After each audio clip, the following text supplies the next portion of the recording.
আপোনালোকে সকলোৱে জানে যে যোৱা চৰকাৰৰ সময়ছোৱাত আমি ডিব্ৰুগড়ক অসমৰ দ্বিতীয় ৰাজধানী হিচাপে ঘোষণা কৰিছিলোঁ।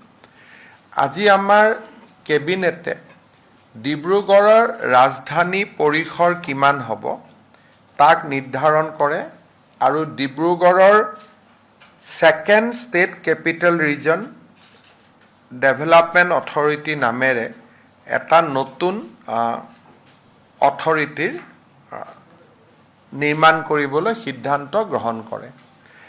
এই 20 কিলোমিটাৰ ৰেডিয়াছ ইয়াত কিন্তু জিলাখনৰ বাহিৰলৈকে গৈ নহয়। যদি এফালৰ পৰা আমি 20 কিলোমিটাৰ চাওঁ, আমি বগীবিল দলং পাৰ হৈ যাওঁ, কিন্তু পৰিসীমাটো ডিব্ৰুগড় জিলাৰ ভিতৰত থাকিব। গতিকে কোনোবা ফালে যদি 3 কিলোমিটাৰ গ'লে জিলাখন পাৰ হৈ যাওঁ, তেতিয়াহ'লে সেইটো জিলাখনৰ ভিতৰতে সীমাবদ্ধ হৈ থাকিব। Dibrugarh second capital region development অথৰিটিৰ অধ্যক্ষ ডিব্ৰুগড় সমষ্টিৰ বিধায়কগৰাকী হ'ব। তেখেতৰ কেবিনেট ৰেংক থাকিব। দহুৱা ছেক্ৰেটাৰী তাৰ মেম্বাৰ থাকিব। ডিষ্ট্ৰিক্ট কমিশ্যনাৰ ডিব্ৰুগড় তাৰ মেম্বাৰ থাকিব। CO জিলা পৰিষদ, কমিশ্যনাৰ ডিব্ৰুগড় মিউনিচিপাল কৰ্পৰেশ্যন আৰু আমাৰ ডিষ্ট্ৰিক্টৰ হেড অফ দ্য ডিপাৰ্টমেণ্টবিলাক তাৰ এক্স অফিচিঅ মেম্বাৰ হ'ব আৰু এজন CEO মুখ্য কাৰ্যবাহী বিষয়াও নিযুক্ত কৰা হ'ব।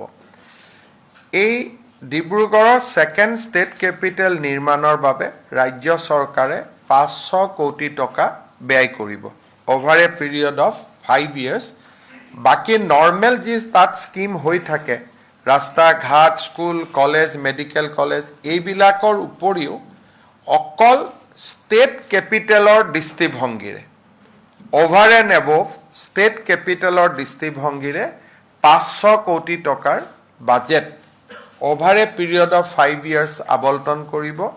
আৰু বৰ্তমান স্বাভাৱিকতে এই ডিব্ৰুগড় সদৰ সমষ্টিৰ বিধায়ক হিচাপে প্ৰশান্ত ফুকন ইয়াৰ অধ্যক্ষ হ'ব, কিন্তু পৰৱৰ্তী সময়ত এইটো পদেন পোষ্ট হ'ব। যোনেই ডিব্ৰুগড়ৰ বিধায়ক হয় তেওঁৱেই এই পদটোত অধিষ্ঠিত হ'ব।